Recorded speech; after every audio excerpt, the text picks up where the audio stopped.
नमस्कार दोस्तों, आज हम बात करने वाले हैं प्रधानमंत्री किसान सम्मान निधि योजना में जो फिजिकल वेरिफिकेशन अभी वर्तमान में चल रहा है, जो कि पटवारी की BNO विलेज नोडल ऑफिसर की ID से होने वाला है, उसके बारे में हम बात करने वाले हैं।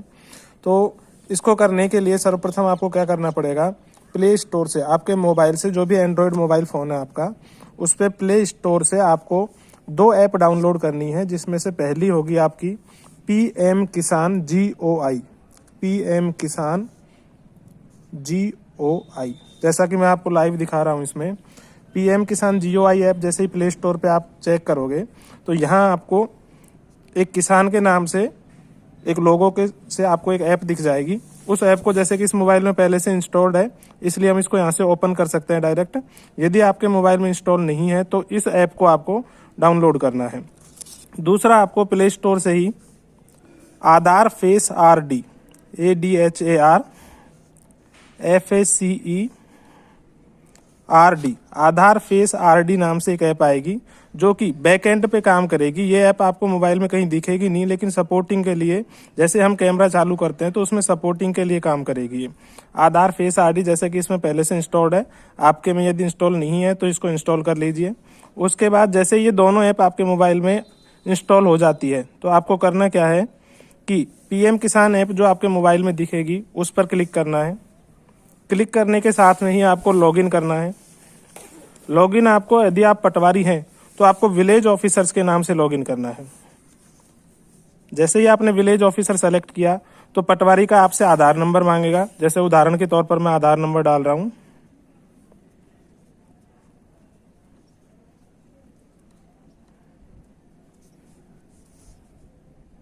जैसे ही हम इसमें आधार नंबर डालते हैं तो ये एक्टिवेशन की और OTP, ये दोनों चीज़ें मांगेगा। आधार से लिंक जो मोबाइल नंबर है उस पर OTP आएगा।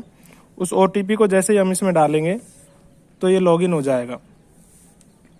कई बार क्या होता है कि दिन में यदि ज़्यादा पटवारी लॉगिन कर रखे होते हैं तो OTP आने में समय लगता है, तो आपको परेशान नहीं होना है। थोड़े समय में आपका OTP आ जाएगा और आपको उस OTP के माध्यम से लॉगिन करना है।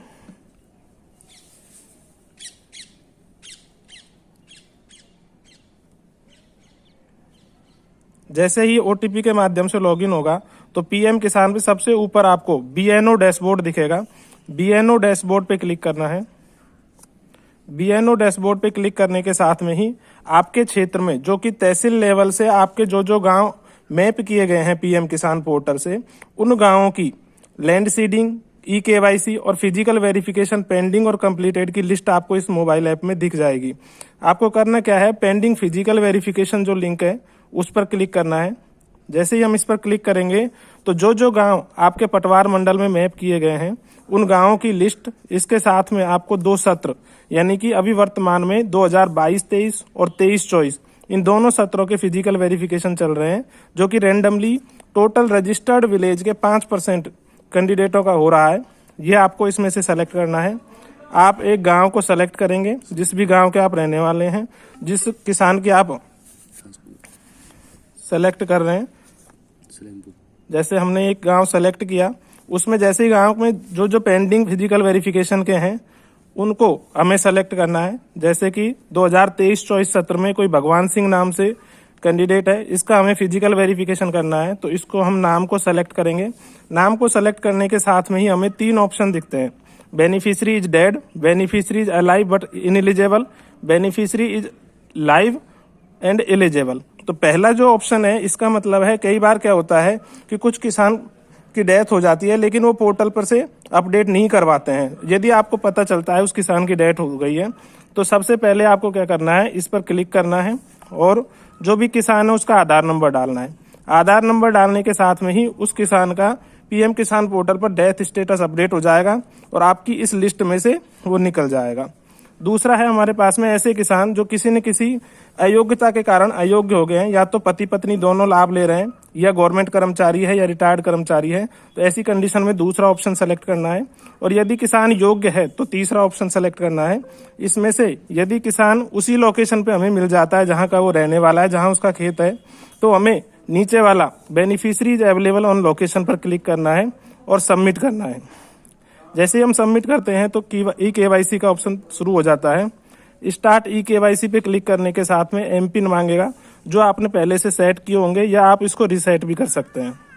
जैसे ही आप इसको सबमिट करते हैं तो आपके पास में एक चेक बॉक्स दिखेगा। इस चेक बॉक्स पर क्लिक करके स्कैन फेस क्लिक करेंगे।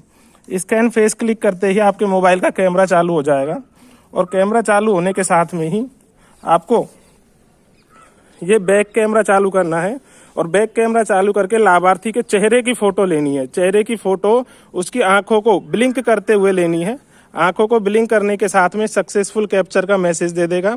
यदि आधार फेस नॉट डिटेक्टेड या आधार फेस मिसमैच का एरर देता है, तो ऐसी कंडीशन में आपको लाभार्थी का आधार कार्ड अपडेट करवाने के लिए आधार सेंटर भेजना है।